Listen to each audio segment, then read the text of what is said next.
बजे से लेकर 11 बजे के बीच में उपस्थित हूँ आप सबके सामने लग्न, नवांश और दशमांश कुंडली के साथ। रावी जी की कुंडली जो मैंने शुक्रवार को देखी थी, वो कुंडली उसी कुंडली के दूसरे हिस्से के साथ उपस्थित हूँ, क्योंकि शनिवार को वो इसलिए नहीं आ पाया, क्योंकि यानी कि कल, क्योंकि वो उस मतलब जो कल शनिवार के शाम को जो मेरा 1400 वाला कार्यक्रम था, उसमें से चौथा हिस्सा मैंने प्रसारित किया था।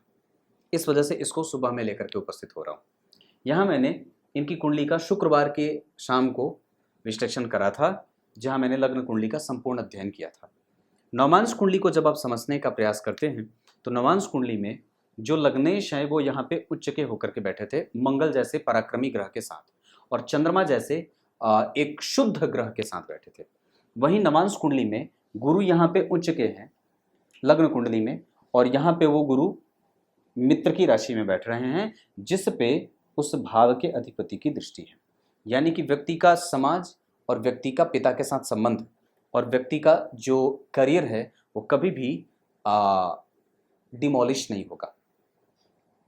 शनि और मंगल यहाँ पे लग्नेश का चतुर्थ भाव में बैठना और चतुर्थ भाव के अधिपति यानी कि दशम भाव के अधिपति के साथ बैठना, और लग्न के अधिपति शनि के ऊपर गुरु की दृष्टि का जाना, और दशम भाव के अधिपति के ऊपर गुरु की दृष्टि का जाना, इसे अच्छी बात कही जाएगी। केंद्र में गुरु के बैठ जाने से ही नवांश में जितने भी दोष होंगे वो स्वतः ही खत्म हो जाएंगे।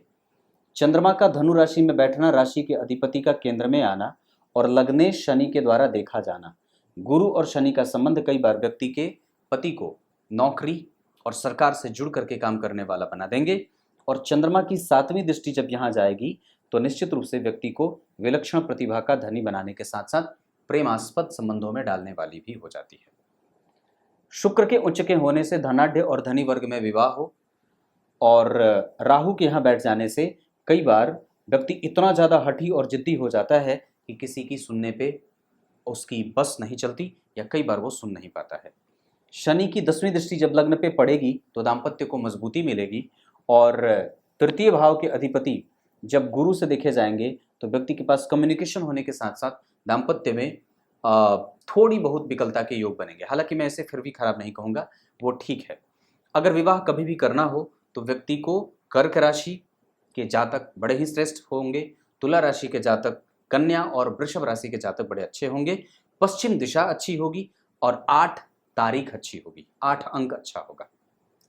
नवांश कुंडली में मंगल जो है वो मृगशिरा के बैठे हैं, ये बहुत अच्छी बात होगी, जो व्यक्ति के कहीं ना कहीं जीवन में ऊर्जा, साहस और बल, और साथ ही साथ उसमें एक अलग प्रभाव देने वाला, जो उसको हमेशा ही ऑप्टिमिस्टिक और शासक वर्ग से जोड़ करके देखा जा सकता है। शनि कृतिका के बैठे हैं, जिसके अधिपति सूर्य, अगर एक बात करें तो यहाँ 6ठे भाव में बैठे हैं कर्क राशि के। ऐसी अवस्था में थोड़ी बहुत जो है वो विचारों में वैमनस्य का भाव जगेगा, और वहाँ पे थोड़ी बहुत कठोरता के संबंध साथ साथ बनेंगे।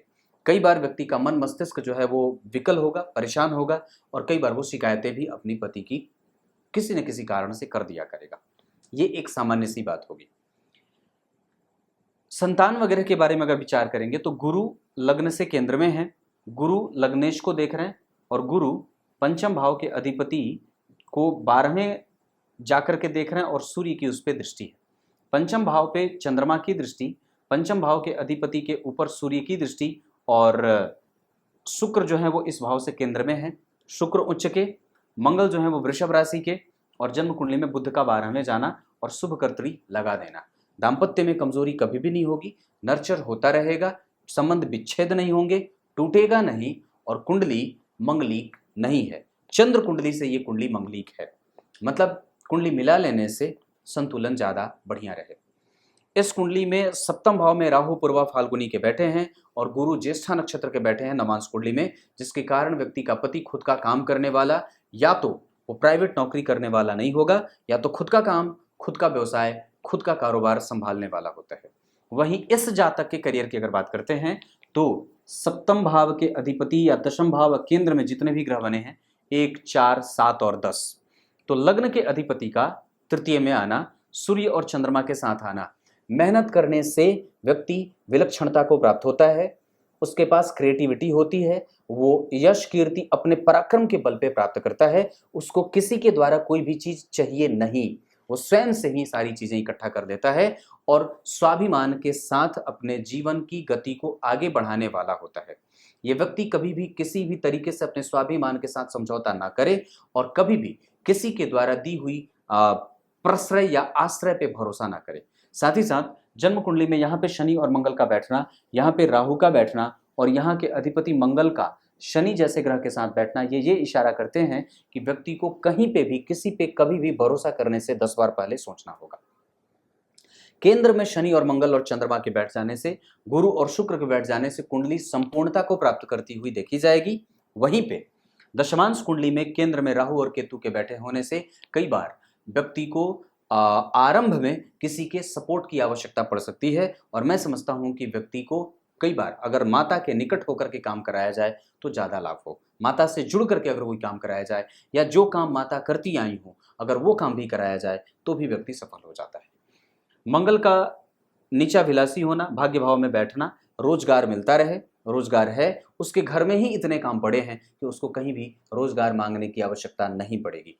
वस्तुतः गुरु के प्रभाव में सूर्य, जो कि शुक्र, जो कि चंद्रमा, गुरु ने सबको देखा है। ऐसी अवस्था में लग्नेश, दशमेश और साथ ही साथ जन्म कुंडली के लाभेश, इन सबको लग्न, उसके बाद लग्न के बाद दशम और उसके बाद लाभ, इन तीनों भावों के अधिपति को लग्न, दशम चंद्रमा और लाभ सूर्य, इन तीनों पे गुरु की दृष्टि जब पड़ेगी तो कहीं ना कहीं व्यक्ति अपने लाभ को, अपने संपूर्ण प्रभावों को, अपने यश को, अपनी कीर्ति जो उसके हिस्से के योग हैं वो सारे उसको प्राप्त होते रहेंगे।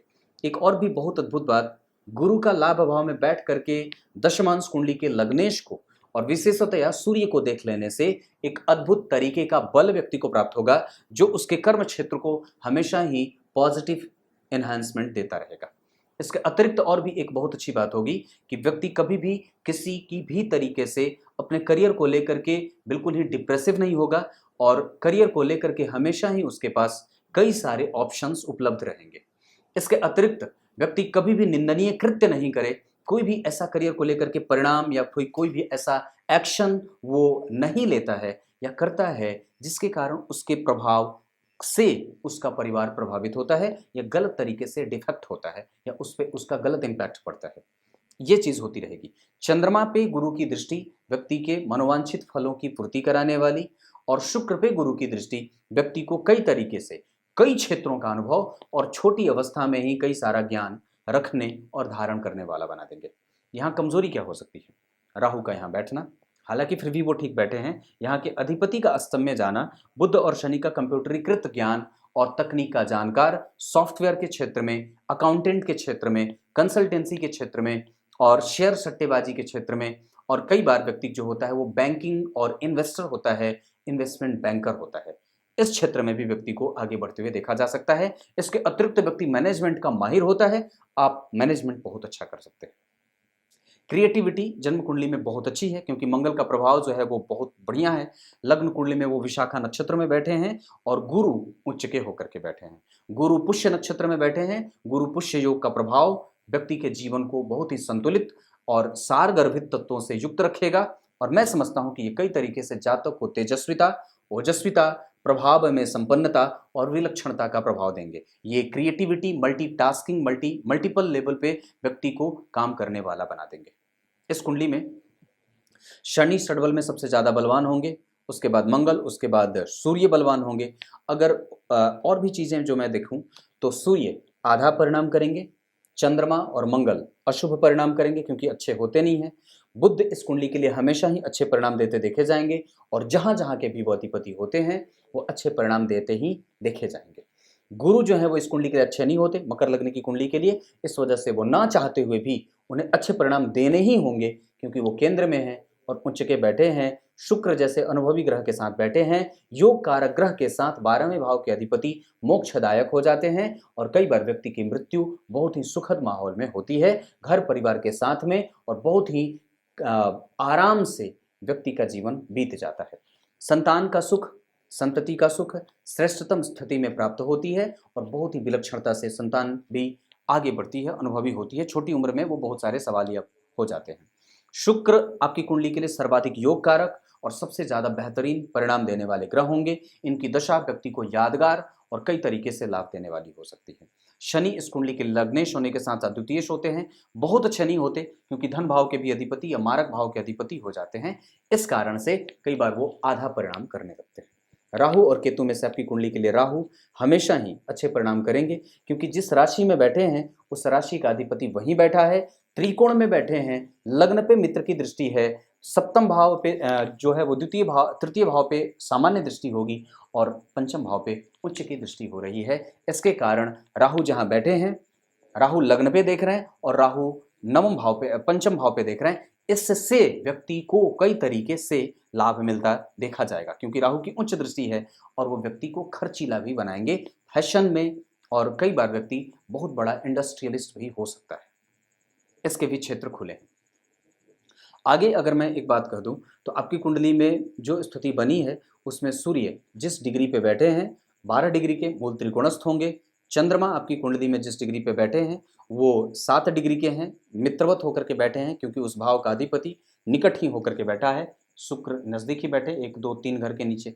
मंगल इस कुंडली में तुला राशि के बैठे हैं, मित्रवत होकर के बैठे हैं क्योंकि शुक्र भी यहीं बैठे हैं, तो ये भी बात हुई। बुध जो है वो जन्म कुंडली में उच्च के होकर के बैठे हैं। भाग्य का, पूर्वजों का, क्रिएटिविटी का, उच्च शिक्षा का, विदेशी शिक्षा का, हायर स्टडी का योग बना देंगे और व्यक्ति उसमें विलक्षणता को प्राप्त भी करता है। गुरु उच्च के हैं, 2 ग्रह अगर उच्च के हो जाएं, 3 ग्रह अगर उच्च के हो जाए तो व्यक्ति प्रतापी होता है और बहुत ही ज्यादा सोफिस्टिकेटेड होता है। उसके किसी भी काम में कोई भी नुक्ताचीनी कोई कर ही नहीं सकता है। शुक्र शुभदायी हैं, अच्छे बैठे हैं, आधा परिणाम करेंगे। मतलब आधा का मतलब न तो अच्छे न तो बुरे, पर फिर भी अच्छे हैं। योग कारक ग्रह हैं, उच्च के ग्रह के साथ बैठे हैं। 2 शुभ ग्रहों का प्रभाव लग्न पे रहेगा। व्यक्ति सुंदर, बलवान, बलिष्ठ अनुभवों से और साथ ही साथ बड़ी ही बेहतरीन बुद्धि का होता है। वो बिल्कुल ही खराब बुद्धि का नहीं होता क्योंकि गुरु और मंगल दोनों का प्रभाव लग्न पे है, जहां व्यक्ति बिल्कुल ही संतुलन के साथ अपने जीवन को इस कदर से इस पटरी पे लेके चला जाता है जहां किसी भी तरीके की कोई कमजोरी नहीं होगी। अब मैं एक बार दशाओं पे चर्चा कर लेता हूं।